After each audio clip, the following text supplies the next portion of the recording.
Seneca once wrote a letter to his friend Aurelius with a brutal observation. It is not that we have a short time to live, but that we waste a lot of it. 2,000 years later, you checked your phone 17 times in the last hour. You spent 40 minutes scrolling through other people's lives. You worried about tomorrow's meeting while missing today's sunset. You're not living a short life. You're living a wasted one. Right now, as you hear these words, time is passing. Not abstractly, not theoretically, but actually. Your life is literally getting shorter with each breath. The Stoics weren't trying to be morbid when they contemplated death daily. They were trying to wake up, to stop sleepwalking through existence, to stop treating time like an infinite resource when it's the only truly finite one you possess. Marcus Aurelius commanded the most powerful empire in history, yet he found time to write philosophy. Epictetus was enslaved, his days dictated by another's will, yet he found time to develop wisdom that would outlast Rome itself. Seneca was one of the busiest men in the empire, yet he found time to examine his life deeply. They didn't have more hours than you. They just stopped wasting them. Today, I share 6 Stoic truths that will fundamentally change how you spend your remaining days. Not productivity hacks or time management tricks, but philosophical hammers that will shatter your illusions about time and rebuild your relationship with life itself. These truths won't make your life longer. They'll make it deeper, fuller, more intentional. They'll transform you from a person who spends time to a person who invests it. The modern world has created a paradox. We have more time-saving devices than ever, yet we feel more time poor than ever. We have more entertainment options than ever, yet we're more bored than ever. We have more ways to connect than ever, yet we feel more isolated than ever. The Stoics would recognize this immediately. We're not living, we're being lived. We're not choosing, we're being chosen for. We're not directing our time is being directed for us. 1. Time is not money. It's life. The modern world has poisoned your relationship with time by comparing it to money. Time is money, they say, as if that captures its value. But this is the first lie that must die. Money lost can be earned again. Money spent can be replaced. Money wasted can be recovered. Time cannot. Every second that passes is a small death, a micro-ending, a piece of your life that will never return. Marcus Aurelius understood this when he wrote, "Think of yourself as dead. You have lived your life. Now take what's left and live it properly." He wasn't being pessimistic. He was being precise. Most of us live as if we're immortal, postponing life while we prepare to live. We save our best wine for special occasions that never come. We defer our dreams until retirement. We promise ourselves we'll start living once conditions are perfect. But conditions are never perfect. And while you wait, time passes. Not time in general, but your time. Your specific, limited, irreplaceable time.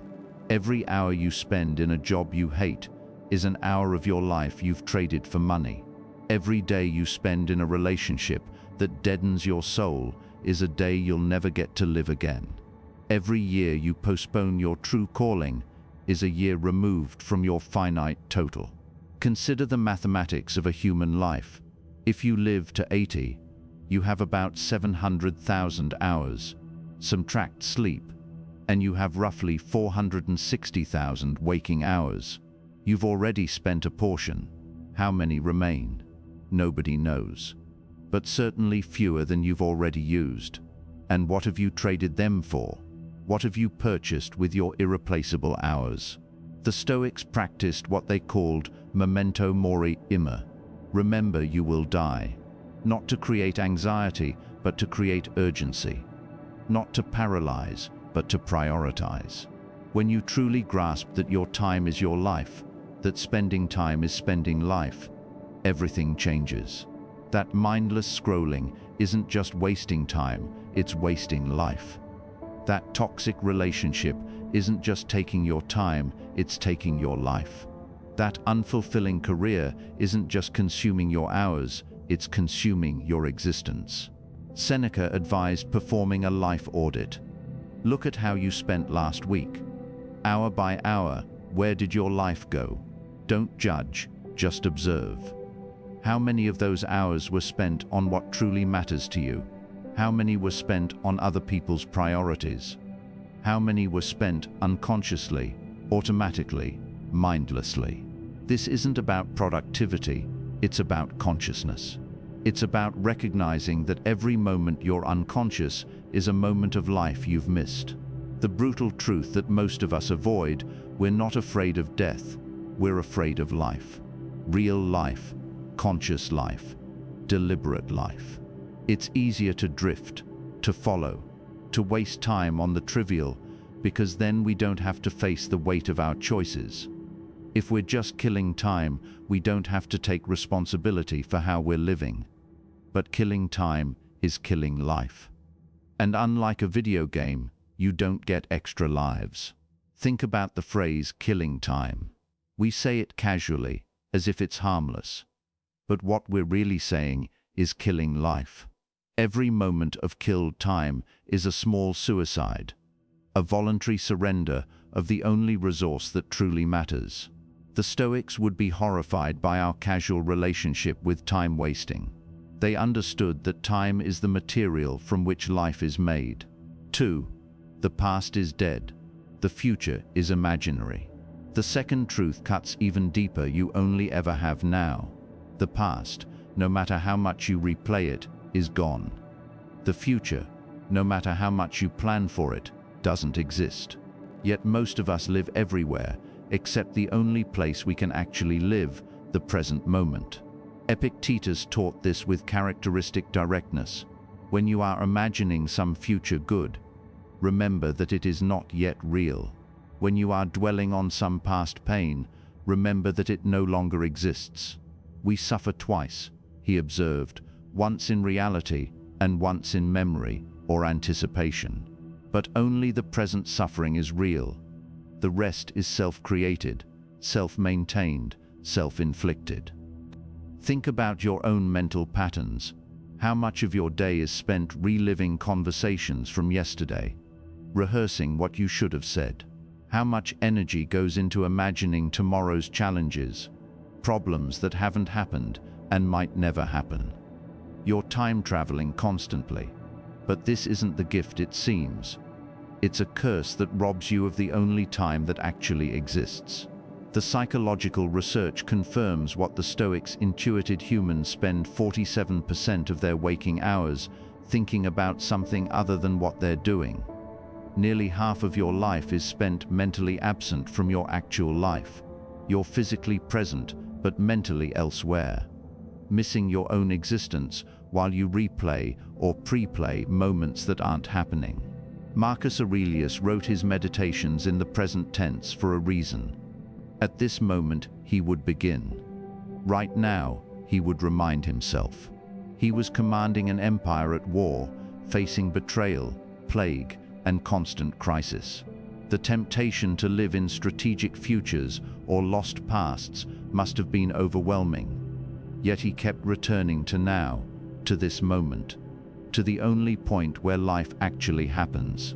The past is a corpse you're dragging behind you. Every resentment, every regret, every rehearsal of old wounds, you're choosing to carry dead weight. That argument from last year that you're still having in your head, you're giving current life to a dead moment. That mistake from a decade ago that still makes you cringe. You're trading present peace for past pain. The future is a ghost you're chasing. Every worry, every anxious projection, every detailed plan for circumstances that will never unfold exactly as imagined, you're pursuing phantoms. That presentation next month you're already nervous about. You're suffering for something that doesn't exist. That retirement you're deferring happiness until. You're postponing life for a future that might never come. This doesn't mean ignoring consequences or failing to learn from experience. It means recognizing that learning from the past and planning for the future can only happen now. The lesson must be extracted now. The plan must be made now. The action must be taken now. Everything else is mental theater, a performance no one is watching, a waste of the only time you actually have. Seneca put it brilliantly. The greatest obstacle to living is expectancy, which hangs upon tomorrow and loses today. You are arranging what lies in fortune's control and abandoning what lies in yours. Every moment spent in mental time travel is a moment stolen from actual living. You're so busy remembering life or anticipating life that you're forgetting to live life. 3. You are going to die. Start living. The third truth is the one we spend our entire lives avoiding. Mortality isn't a distant possibility, it's a current reality. You're not going to die someday, you're dying now. Every day is one day closer. Every breath is one breath fewer. This isn't morbid, it's mathematical. And it's the most practical truth you can embrace. Seneca wrote letters to his friends about death, not because he was obsessed with endings, but because he understood that consciousness of death creates consciousness of life. Let us prepare our minds as if we'd come to the very end of life, he advised. Let us postpone nothing. Let us balance life's books each day. Most of us live in denial of death, and this denial creates a peculiar relationship with time. We waste it as if we have an infinite supply.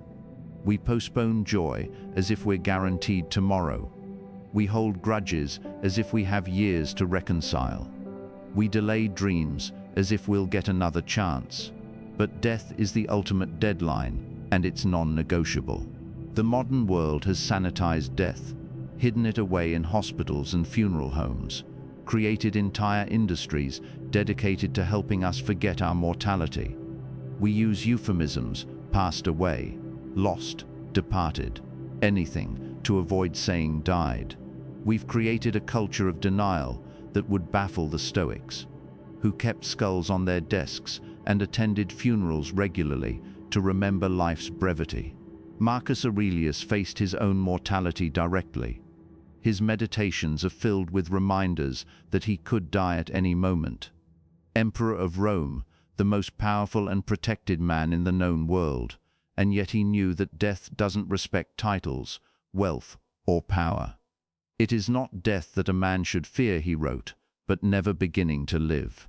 Consider how differently you'd live if you truly accepted your mortality.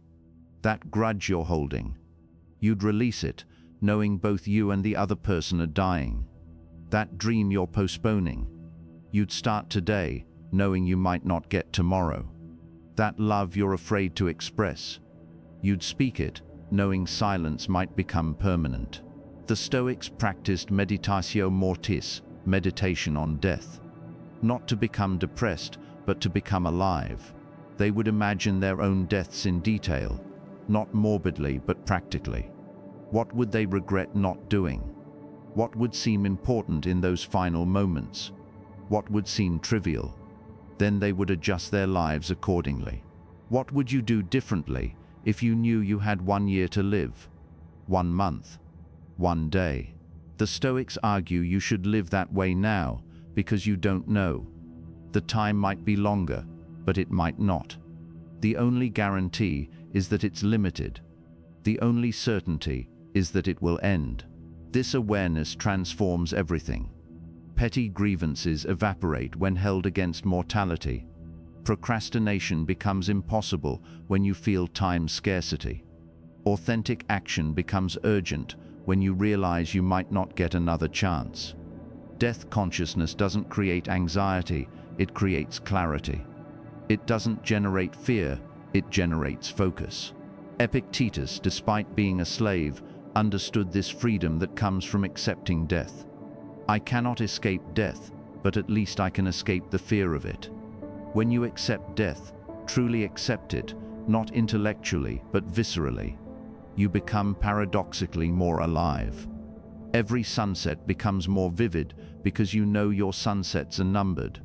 Every conversation becomes more precious because you know your words are finite. Every moment becomes more intense because you know your moments are counting down. 4. Attention is your most valuable currency. The fourth truth reveals what you're actually trading when you waste time attention. Your attention is your life force directed. Where your attention goes, your life goes. And in our modern world, everyone and everything is trying to steal it. Epictetus understood attention as the cornerstone of freedom. You have power over your mind, not outside events. Realize this, and you will find strength. But this power over your mind is really power over your attention. Every moment, you're choosing where to direct this precious resource. And most of us are choosing poorly. Consider your typical day. How much of your attention is consciously directed versus unconsciously hijacked? Social media algorithms designed by neuroscientists to be addictive. News cycles that profit from your outrage. Notifications that train you like a laboratory animal to respond instantly. You're not using these technologies, they're using you. They're harvesting your attention, and therefore your life. The attention economy is literally that an economy where your attention is the commodity being traded. Companies worth billions have one product: your focus.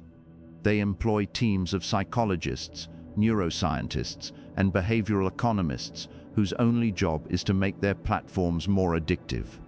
You're not the customer, you're the product. Your attention is being packaged and sold to advertisers.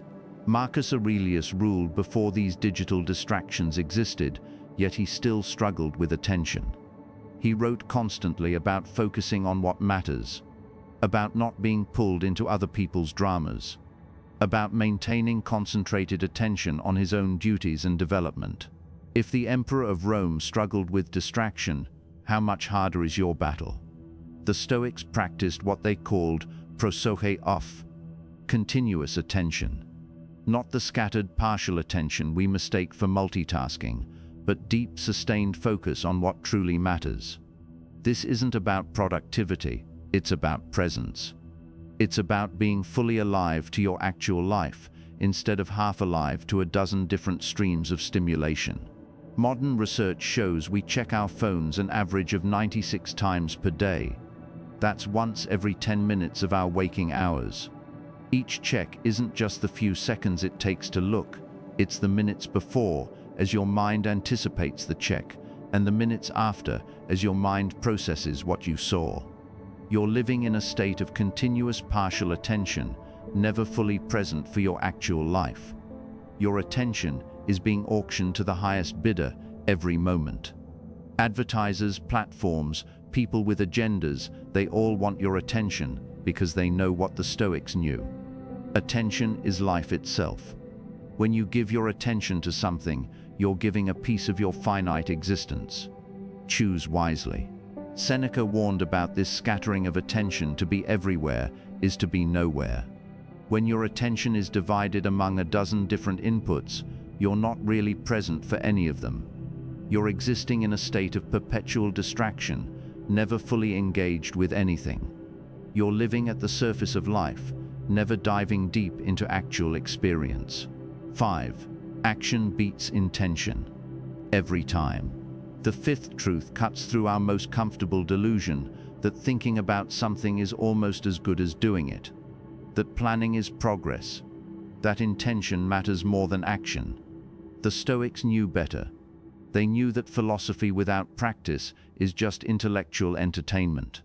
Seneca was brutal about this. Every new thing excites the mind, but a mind that seeks truth turns from the new and seeks the old. He wasn't talking about novelty in experiences, but about the constant search for new information instead of acting on what we already know. We read another book about fitness instead of exercising. We watch another video about creativity instead of creating. We study success instead of attempting it. The modern world has created what I call productive procrastination, what dissertate, activities that feel like progress but are actually avoidance, reading about meditation instead of meditating, planning the perfect workout routine instead of working out, researching business ideas instead of starting a business. We've become professional preparers, eternal students, perpetual planners. Marcus Aurelius, despite being emperor, focused relentlessly on action. His meditations weren't theoretical philosophy, but practical reminders to himself to act according to his principles. Stop whatever you're doing for a moment and ask yourself, am I afraid of death because I won't be able to do this anymore? If the answer is no, then why are you doing it? The gap between knowing and doing has never been wider. We have access to all the world's wisdom on our phones, yet we're no wiser. We know what we should eat, how we should exercise, how we should spend our time, yet we don't do it. We're drowning in information while starving for transformation. We know everything and do nothing. The modern world enables this delusion like never before. We can spend hours consuming content about living without ever living. We can build elaborate plans that we never execute. We can have lengthy discussions about what we're going to do someday. But as Epictetus taught, no one can hurt you without your permission, and no one can live your life for you either. Only action counts. Think about your own patterns. How many books have you read about topics you never practice? How many plans have you made that you never started? How many conversations have you had about changes you never make? This isn't judgment, it's recognition. We all do this. We all prefer the safety of preparation to the risk of action. But preparation without action is just sophisticated procrastination. Planning without executing is just daydreaming with structure. Learning without applying is just entertainment with footnotes. The Stoics knew that wisdom isn't what you know, but what you do with what you know. There's a comfort in perpetual preparation. As long as you're preparing, you can't fail. As long as you're planning, you don't have to face the gap between vision and reality. As long as you're learning, you don't have to risk looking foolish in practice. But this comfort is a trap. It's a way of feeling productive without producing, of feeling like you're progressing without progressing. The Stoics had a simple principle: what you do repeatedly becomes who you are. Not what you intend to do, not what you plan to do, not what you know you should do, but what you actually do. Your actions are your real philosophy. Your habits are your real values. Your daily routine is your real priority list. 6. Your life is your own. Stop living. Satal. The sixth and final truth is perhaps the most liberating. You're probably living someone else's life. Someone else's definition of success. Someone else's timeline. Someone else's values. And every moment you spend living their life is a moment you're not living yours. Epictetus, born a slave, understood this more deeply than anyone. His body was owned, his time commanded, his actions dictated. Yet he discovered that his mind, his choices, his responses, these remained his own. Wealth consists not in having great possessions, he taught, but in having few wants. But this applies to more than material wealth. It applies to the entire architecture of life. Most of us are slaves to expectations we never consciously chose. We pursue careers that impress others but deaden our souls. We maintain relationships that look good from outside but feel empty within. We chase achievements that mean nothing to us but everything to society. We're free people living like slaves, voluntarily chained to other people's opinions. The modern world has amplified this problem exponentially. Social media has created a comparison engine that runs 24 hours a day. You're not just comparing yourself to your neighbors anymore, you're comparing yourself to everyone, everywhere, all the time. And not even their real lives, but their curated, filtered, edited highlight reels. Marcus Aurelius had the opposite challenge. As emperor, everyone wanted to tell him how to live, what to value, what to pursue. Yet he maintained his philosophical practice, his personal values, his own definition of a life well lived. How much trouble he avoids who does not look to see what his neighbor says or does, he wrote. Think about the major decisions in your life. How many were truly yours? Did you go to college because you wanted to, or because it was expected? Did you choose your career based on your interests, or on what would impress others? Did you get married at a certain age because you were ready, or because everyone else was doing it? Seneca experienced both extremes: incredible wealth and complete exile. He learned that neither external success nor external failure defined him. Only his choices, his values, his actions according to his own principles. It is not the man who has too little, but the man who craves more, who is poor, he observed. We live in an age of infinite options but diminished agency. We can choose from 1,000 different paths, but we're following the same map. We have unprecedented freedom, but we're more conformist than ever. We celebrate individuality while punishing anyone who's actually individual. The Stoics would see through this paradox immediately. What would your life look like if you designed it yourself? Not based on what would impress others, not based on what's expected, not based on what's safe or conventional, but based on what you actually value, what you actually want, what actually matters to you. This isn't about rebellion or nonconformity for its own sake. It's about authentic living. The cost of living someone else's life is profound. It's not just that you miss your own life, it's that you never discover who you actually are. You become a copy of a copy, a shadow of someone else's shadow. You reach the end of your life, never having lived it. Having spent your entire existence performing a role you never auditioned for. The Stoics weren't trying to be different, they were trying to be themselves. And in a world where everyone is trying to be someone else, being yourself is the ultimate revolution. It's also the ultimate responsibility.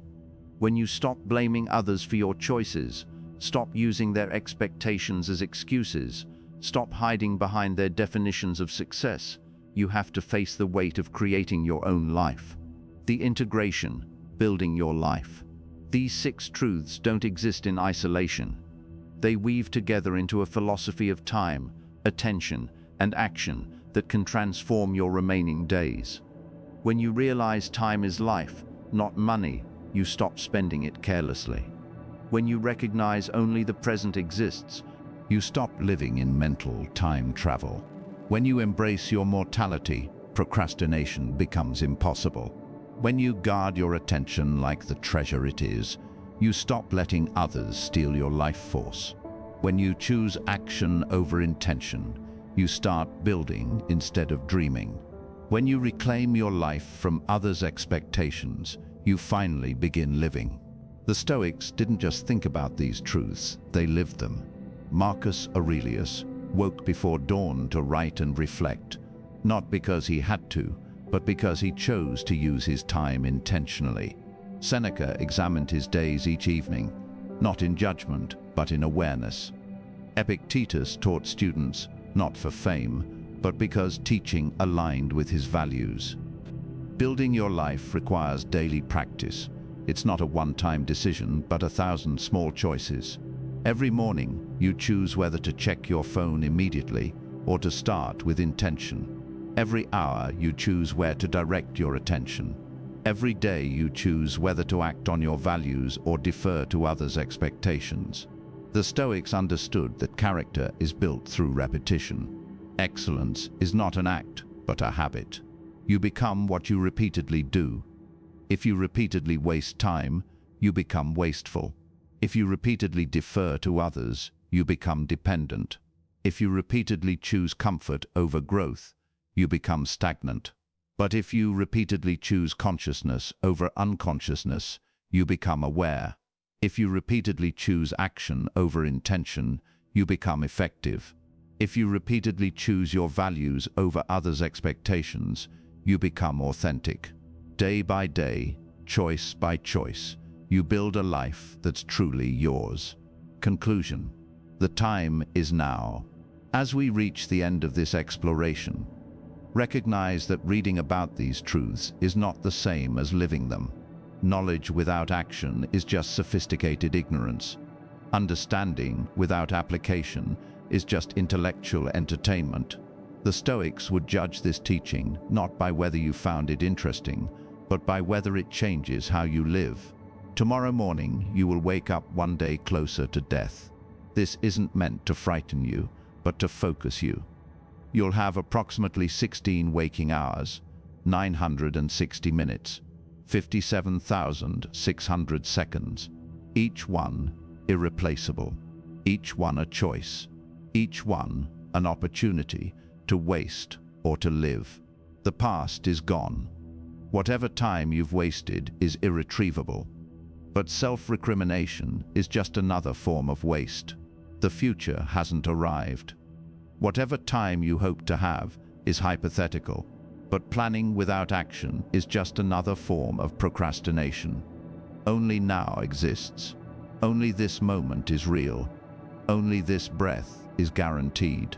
Marcus Aurelius asked himself each morning, "What is it that I must do today?" Not what should I do, not what do others expect, but what must I do to live according to my principles, to use my time well, to build my life consciously. Ask yourself the same question. What must you do today? Not tomorrow, not someday, not when conditions are perfect. Today, now, this moment. The Stoics knew that philosophy without practice is worthless, that wisdom without action is mere words, that understanding without implementation is self-deception. They built their lives one decision at a time, one action at a time, one conscious moment at a time. You have the same opportunity, the same choice, the same power, not to control events, not to guarantee outcomes, not to live forever, but to use your time intentionally, to direct your attention consciously, to take action authentically, to build your life deliberately. The time you have left is unknown. It might be decades or days, but it's finite. It's precious. It's yours. Stop wasting it. Start building. Not tomorrow. Not after you finish preparing. Not when you feel ready. Now. This moment. Your life is waiting. The Stoics left us not just philosophy, but example. They showed us that even in the most challenging circumstances, slavery, exile, war, plague, it's possible to live with intention, to act with purpose, to build a life of meaning. They didn't have easier lives than you. They had harder ones. Yet they found time for wisdom, for growth, for conscious living. You have tools they couldn't imagine, knowledge they couldn't access, freedoms they couldn't conceive. Yet you also have distractions they never faced, temptations they never encountered, pressures they never experienced. The challenge is different, but the choice is the same. Will you live your life, or let it be lived for you? The answer isn't in these words. It's in what you do when you finish reading them. Will you immediately check your phone, returning to unconscious patterns? Will you plan to implement these ideas someday? Or will you act now, today, in this moment? That's the only moment you actually have. Your life is not a dress rehearsal. This is the performance. There are no do-overs, no extra lives, no pause button. Every moment you waste is gone forever. Every day you postpone is a day you'll never get back. Every year you live someone else's life is a year of your life you'll never live. But every moment you claim is yours forever. Every day you live intentionally adds to a life consciously built. Every year you live by your own values creates a legacy that's truly yours. The choice is simple but not easy. The path is clear but not comfortable. The truth is obvious but not convenient. Stop wasting time. Build your life. Start now. The Stoics are watching, not from some afterlife but from the example they left. the wisdom they shared, the path they illuminated. They're asking you the same question they ask themselves every day. Will you live? Truly live? Or will you simply exist? The answer isn't in words, it's in action. It's in the next choice you make.